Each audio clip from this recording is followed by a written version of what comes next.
Welcome back to Vikram tutorial. आप देख रहे हैं आपका चहेता चैनल विक्रम ट्यूटोरियल। लेके आए हैं इलेक्ट्रोकेमिस्ट्री।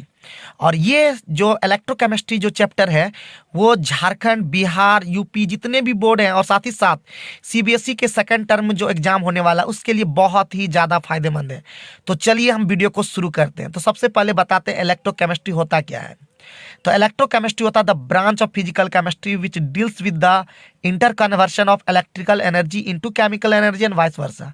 मतलब इसका मीनिंग ये हुआ कि इसमें ये फिजिकल केमिस्ट्री का एक ब्रांच है जिसके अंतर्गत हम केमिकल एनर्जी को इलेक्ट्रिकल एनर्जी में चेंज करते हैं और इलेक्ट्रिकल एनर्जी को केमिकल एनर्जी में चेंज करते हैं, उसका ही वर्णन करता है। ठीक है, अब बात करते हैं क्या यानी इलेक्ट्रोकेमिस्ट्री के अंतर्गत हम लोग क्या पढ़ते हैं। तो इलेक्ट्रोकेमिस्ट्री के अंदर में सबसे पहले पढ़ते हैं सब्सटेंस। यानी सब्सटेंस दो तरह के होते हैं, या तो इलेक्ट्रोलाइट्स होते हैं या तो नॉन इलेक्ट्रोलाइट्स होते हैं। जनरली जितने भी अल्कोहल, शुगर, यूरिया, बेंजीन, जितने भी हम कह सकते हैं कि आपका एरोमेटिक कंपाउंड होते हैं या ऑर्गेनिक कंपाउंड सीधे हम लोग बोल सकते हैं, ज़्यादातर ऑर्गेनिक कंपाउंड नॉन इलेक्ट्रोलाइट्स होते हैं। बाकी इलेक्ट्रोलाइट्स क्या होते हैं अभी हम आगे बढ़ते हैं और डिफाइन करते हैं। और जो भी बात, जितने भी चीज़ें आपको समझ में नहीं आती है, आप हमको कमेंट करके नीचे में बताइए कि क्या आपका प्रॉब्लम रह गया इसके बावजूद भी। तो इलेक्ट्रोलाइट्स होता है the substance which is ionised when electric current is passed through its aqua solution और in molten state is called electrolytes. यानी वैसा सब्सटेंस जो कि इलेक्ट्रिक करंट पास करने पर यानी इसके एक्वा सॉल्यूशन या मोल्टेन स्टेट में जैसे ही हम इलेक्ट्रिक करंट पास करते हैं तो वो अपने आयनों में डिवाइड हो जाता है, यानी आयोनाइज हो जाता है। तो इसका एग्जाम्पल क्या होता है, तो एसिड, बेस एंड सॉल्ट, ये तीन याद रखिएगा। एसिड, बेस एंड सॉल्ट जो होते हैं इलेक्ट्रोलाइट्स होते हैं। अब इलेक्ट्रोलाइट्स भी दो तरह के होते हैं, एक होते हैं स्ट्रॉन्ग इलेक्ट्रोलाइट, दूसरा होता है वीक इलेक्ट्रोलाइट। यानी स्ट्रॉन्ग इलेक्ट्रोलाइट क्या होता है, तो ऐसा electrolyte the electrolytes which are completely ionised और dissociated in aqua solution are called strong electrolyte. यानी वैसा इलेक्ट्रोलाइट जो आसानी से इजीली आपका आयोनाइज हो जाए, आसानी से आयोनाइज हो जाए तो या डिसोसिएट हो जाए एक्वा सॉल्यूशन के अंदर में या मोल्टेन स्टेट में समझ जाइए, तो क्या होगा, वो स्ट्रॉन्ग इलेक्ट्रोलाइट होगा। जैसे HCl, HBr, HI, HNO3, HClO4, H2SO4, NaOH, CaOH का होल ट्वाइस, NaCl एटसेट्रा। जैसे कि यहाँ पे दिखा भी दिया, HCl का एक्वा सॉल्यूशन जैसे ही इलेक्ट्रिक करंट पास करते हैं तो H+ और Cl- में टूट जाता है, ध्यान रखिएगा, ठीक है ना। अब हम लोग बढ़ते हैं वीक इलेक्ट्रोलाइट। तो वीक इलेक्ट्रोलाइट क्या होता है, यानी वैसा electrolyte the electrolytes which are partially ionised और dissociated in aqua solution are called weak electrolyte. मतलब इजीली आयोनाइज नहीं हो पाता है। तो उसका एग्जांपल यहाँ देख लीजिएगा, NH4OH यानी अमोनियम हाइड्रोक्साइड, फॉस्फोरिक एसिड और कार्बोनिक एसिड, ये सभी क्या होते हैं, वीक इलेक्ट्रोलाइट्स होते हैं। अब आगे बढ़ते हैं और सबसे पहला टर्म आता है कंडक्टर्स। कंडक्टर्स क्या होता है, तो कंडक्टर होता है the substance which allows the passage of electric current through them is called conductor. यानी जिससे होकर करंट पास हो सके, ठीक है, जो मतलब क्या बोलते हैं, जिसके अंदर से इलेक्ट्रिक करंट पास हो सके, जिसके अंदर में वो आयन बन सके, तो उसे हम लोग क्या कहते हैं, कंडक्टर कह सकते हैं। कंडक्टर का एग्जाम्पल आप लोग जानते होंगे, दो तरह का होता है कंडक्टर का एग्जाम्पल है, जैसे Au हो गया, जैसे silver, gold, copper, aluminium, iron, ये सभी क्या होते हैं, कंडक्टर होते हैं। उसी तरह हम लोग और भी कंडक्टर होते हैं, जैसे कि अभी KCl लिए थे, सॉल्ट, उसका एक्वा सॉल्यूशन में जैसे करंट पास करते हैं तो उसके अंदर में भी करंट पास हो जाता है। तो वो सभी कंडक्टर, तो टाइप्स होते हैं मेटालिक कंडक्टर और इलेक्ट्रोलिटिक कंडक्टर, और इलेक्ट्रोलिटिक कंडक्टर को ही इलेक्ट्रोलाइट कहा जाता है। ध्यान रखिएगा, जितनी भी बात आप लोग को बताने वाले हैं वो बेहतरीन होने वाला है।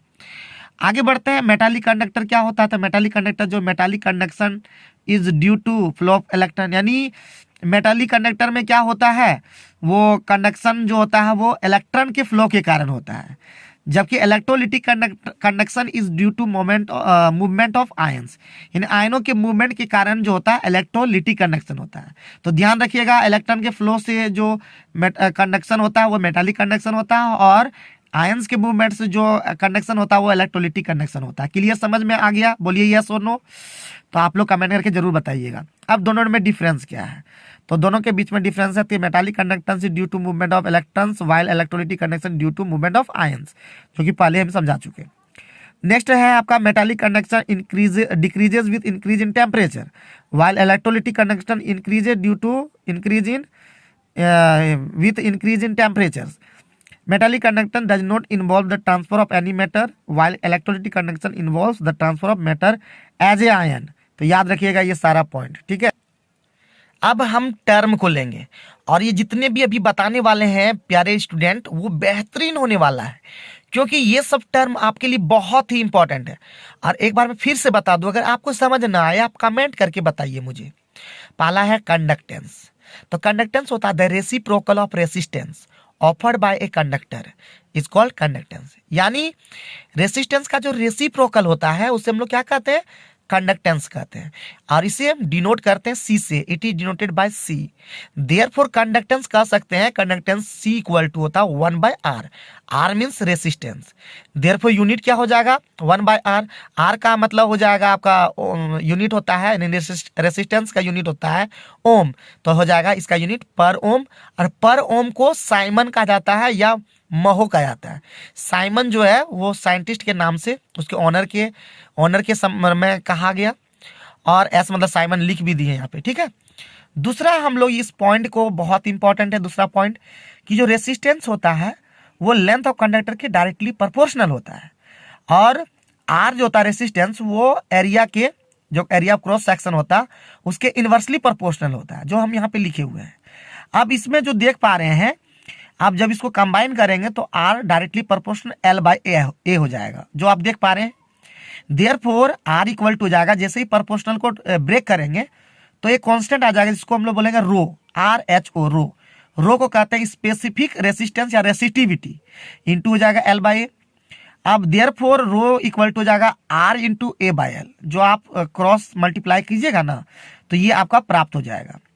इफ A इक्वल टू ले लें कि M जो है ए का मतलब एरिया 1 मीटर स्क्वायर ले ले, लेंथ 1 मीटर ले लें, तो हमारा जो रो हो जाएगा वो आर के इक्वल हो जाएगा।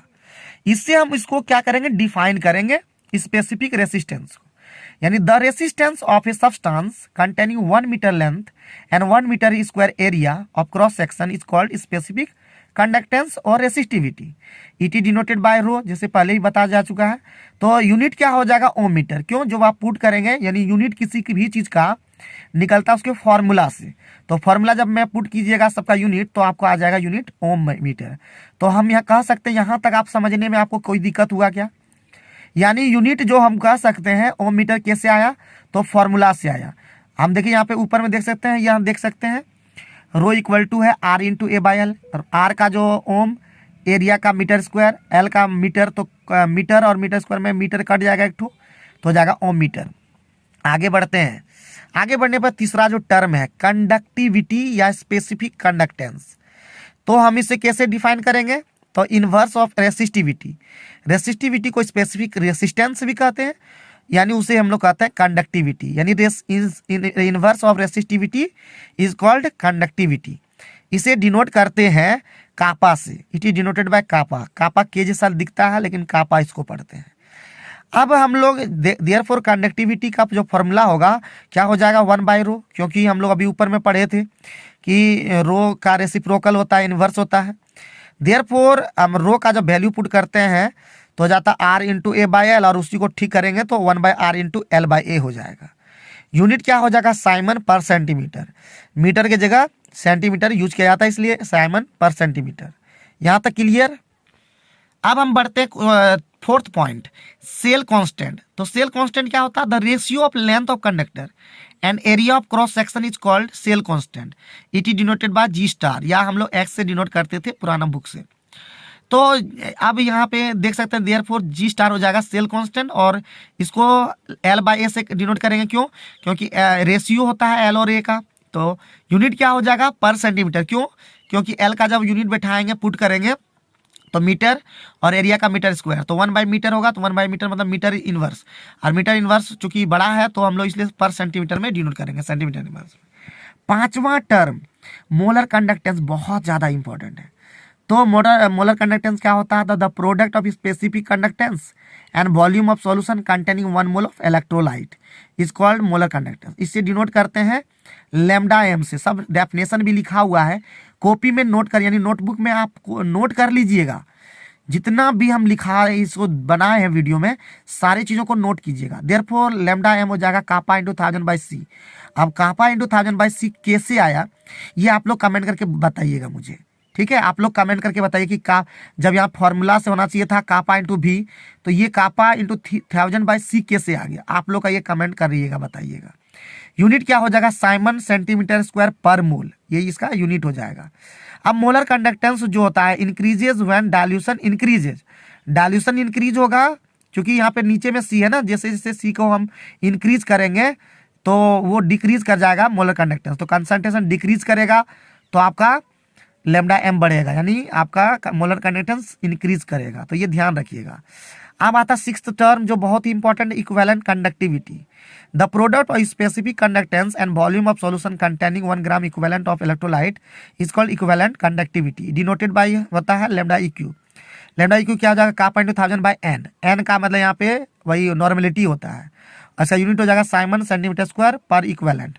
तो ध्यान रखिएगा, जहाँ तक समझ में नहीं है वो बताइएगा और कमेंट करके मुझे बताइएगा कि जो kappa into 1000/c lambda M का फॉर्मूला कैसे हुआ। तो आज के वीडियो में इतना ही रहा। नेक्स्ट पार्ट में फिर लेके आएंगे नेक्स्ट चीज़ें, इलेक्ट्रोकेमिस्ट्री का नेक्स्ट चीज़। तो आप लोग बने रहिएगा वीडियो में। अगर थोड़ा सा भी वीडियो पसंद आए और आपको समझ में आए, कुछ भी अगर ऐसा लगे कि हाँ वीडियो हेल्पफुल हुआ है, तो आप लोग अदर जितने भी फ्रेंड हैं अपने दोस्त को जरूर शेयर कर दीजिएगा। Thank you very much.